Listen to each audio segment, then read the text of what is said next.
On July 14, 1518, in the free imperial city of Strasbourg, on the banks of the Rhine, a woman named Frau Trophia stepped out into the street and began to dance. There was no music playing. No festival that day, no celebration, no wedding. She simply began to move, and she could not stop. Not that hour. Not that day. By some accounts she danced for nearly a week straight, until her feet were bleeding and her body finally gave out from pure exhaustion. Her neighbors stood in the street and watched, and none of them had any explanation for what they were seeing. Strasbourg in 1518 was a major, prosperous city of the Holy Roman Empire, not some isolated village. This happened in full public view, in the middle of ordinary daily life, which is exactly why it spread through the historical record the way it did. 500 years later, neither do we. Within days, something stranger happened. Other people started dancing too. Not with her, exactly, but the same way she was, uncontrollably, without music, without any explanation they could give for why they'd started. At first it was a handful. Then it was dozens. By the end of the month, contemporary chroniclers describe as many as a few hundred residents of Strasbourg dancing in the streets at the same time, day after day. The exact number is genuinely disputed among historians, with surviving records suggesting anywhere from around 50 to as many as 400 people.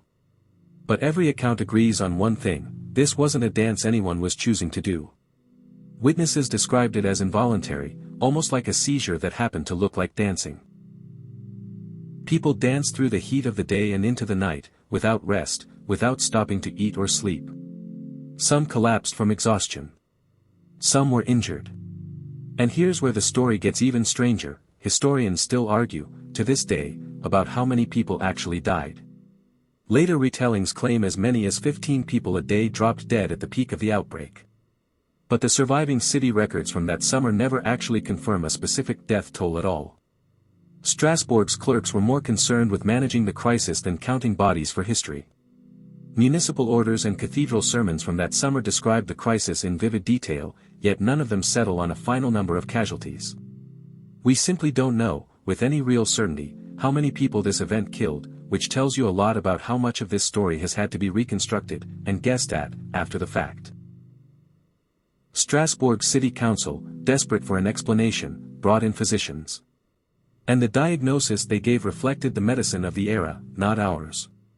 16th-century doctors worked from a framework first laid out by ancient physicians like Hippocrates and Galen, called humoral theory, the idea that the body was governed by four fluids, or humors: blood, phlegm, yellow bile, and black bile, and that every illness came from those fluids falling out of balance. It was the dominant medical model in Europe for well over 1,000 years. Working from that framework, the physicians concluded the dancers were suffering from hot blood, blood that had overheated inside the body and had to be worked back out. Not calmed. Not rested. Worked out, through more physical exertion, not less. Following that medical advice, the city council made a decision that sounds almost unbelievable today. They cleared out guildhalls and open public spaces, including the grain market, and turned them into official, sanctioned dancing floors. They hired professional musicians, pipers and drummers, and paid them, out of the city's own funds, to play around the clock. It was, by any measure, a serious and expensive undertaking, not a minor gesture. The belief was simple: if the dancers danced hard enough, for long enough, the fever driving them would finally burn itself out on its own. This wasn't a fringe idea or a rumor. It was official city policy, backed by trained physicians. The cure for uncontrollable dancing, Strasbourg decided, was more dancing. It did not work. If anything, the spectacle of a paid orchestra and a dedicated dance floor in the middle of the city seems to have drawn more people into the mania, rather than fewer. More dancers joined. More of them collapsed. The strategy that was supposed to end the outbreak appeared to be actively feeding it instead. Eventually, watching the situation visibly spiral, the city council reversed its own policy entirely, and banned public music and dancing outright, the exact opposite of what they'd ordered just weeks before. For a city government to publicly reverse a policy that dramatically, in the middle of a crisis everyone could see with their own eyes, tells you how badly the original plan had failed. Whatever hot blood was supposed to be, dancing it out clearly wasn't curing anyone.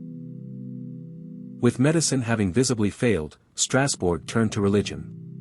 In 16th-century folk belief, a saint named Vitus, a young martyr said to have died in Sicily around the year 303, was believed to hold power over dancing, both as its patron and as the one who could curse sinners with exactly this kind of uncontrollable mania. So the council began sending afflicted dancers on a pilgrimage to a shrine associated with the saint, outside the city, in a small grotto thick with incense and the sound of droning Latin prayer. There, priests stood the thrashing dancers before a wooden carving of Saint Vitus, dressed their feet in red shoes, sprinkled them with holy water, and marked their heads with crosses of consecrated oil. Within about a week, a steady stream of suffering pilgrims had made that same journey. It was treated, in effect, not as a disease to be cured, but as a curse to be lifted. And then, over the following weeks, roughly 2 months after Frau Trophia first stepped into the street, the dancing finally stopped. Not because of the musicians, and probably not really because of the shrine either, however much the city believed otherwise at the time.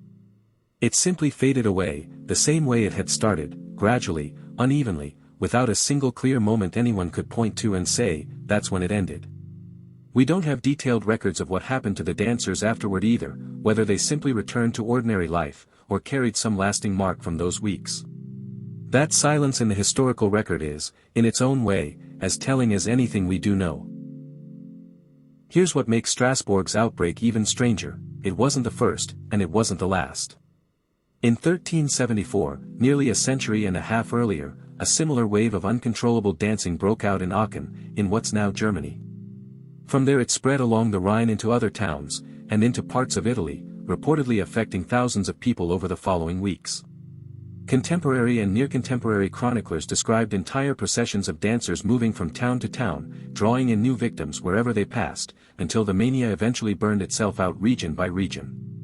Smaller outbreaks kept appearing across European towns for centuries after that, right through the medieval period and into the early modern one. Strasbourg wasn't an isolated, freak event. It was simply the most famous, best documented instance of a pattern that kept recurring, in different places, under different rulers, for roughly 300 years. So what actually caused it? The first modern theory points to a fungus called ergot, which grows on damp rye grain. Ergot contains compounds chemically related to LSD, and eating bread made from contaminated rye can cause convulsions, hallucinations, and involuntary muscle spasms, a condition doctors at the time actually had a name for: St. Anthony's fire. On the surface, it's a genuinely compelling theory. But historians who've studied the outbreak closely, including John Waller, argue it doesn't fit the evidence. Ergot poisoning restricts blood flow to the extremities, causing burning pain and, in severe cases, gangrene, not the kind of sustained, fluid, coordinated movement that eyewitnesses described for days on end in 1518. Someone suffering true ergotism, Waller points out, would struggle to walk, let alone dance continuously for a week. The theory most historians favor today comes from that same medical historian, John Waller. His argument is that this was a form of mass psychogenic illness, a genuine, physical, stress-induced condition that spreads through a community, not through infection, but through shared psychological and cultural triggers. And 1518 gave Strasbourg no shortage of stress to work with. The region was in the grip of famine. Smallpox and syphilis were spreading through the population.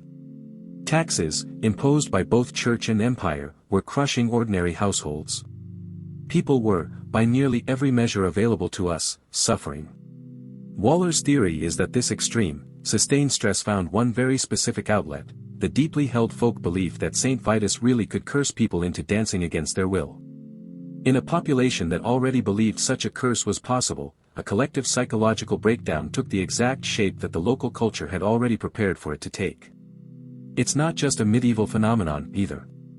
Modern researchers have documented smaller-scale outbreaks of mass psychogenic illness in recent decades, in schools and workplaces under extreme collective stress, which is part of why Waller's explanation has held up so well. It describes a real, observable, repeatable human response, not just a convenient guess about the distant past. Not every historian agrees, even with that. Sociologist Robert Bartholomew has argued that at least some of the Strasbourg dancers may have belonged to unorthodox religious sects, dancing deliberately as a form of ecstatic worship, rather than suffering an involuntary breakdown at all. What's striking, regardless of which explanation you find most convincing, is that dancing manias like this recurred, in different towns, under different rulers, for roughly 3 centuries. That alone suggests whatever was happening in Strasbourg wasn't a one-time fluke. It was a recognizable response that a certain kind of collective hardship could reliably produce, again and again, across medieval Europe. So how do we actually know any of this? Much of it comes from a small set of surviving sources: financial orders and notes from Strasbourg's own city council, sermons preached from the cathedral, and a handful of chronicle accounts written by people living through the period. But one of the most detailed accounts came years later, from a Swiss physician named Paracelsus, who passed through Strasbourg in 1526, 8 years after the events, and wrote about them at length. He was the first person to record Frau Trophia by name, and the first to give the condition a name of its own, choriomania. It's worth remembering that even our richest account was written nearly a decade after the fact, by someone who wasn't there when it started, which is a large part of why so much about this event remains genuinely uncertain. 500 years later, we have theories, and historians have a favorite among them. But nobody has proof. Nobody alive today watched it happen, and every surviving record was written by someone trying to make sense of it with 16th century tools, 16th century medicine, and a 16th century worldview. Modern historians can weigh the evidence, compare it to other outbreaks, and make an informed judgment, but they can't run the experiment again.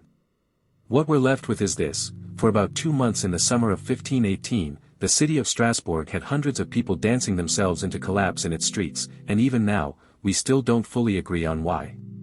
Maybe that's the real lesson buried in this story. Extreme collective stress can make a population do things that look, from the outside, almost impossible to believe, and 5 centuries of hindsight still aren't enough to fully explain how. So the next time you hear a strange story from history that sounds too bizarre to be true, remember Strasbourg. Sometimes the strangest stories are also the best documented ones, and they're still strange anyway.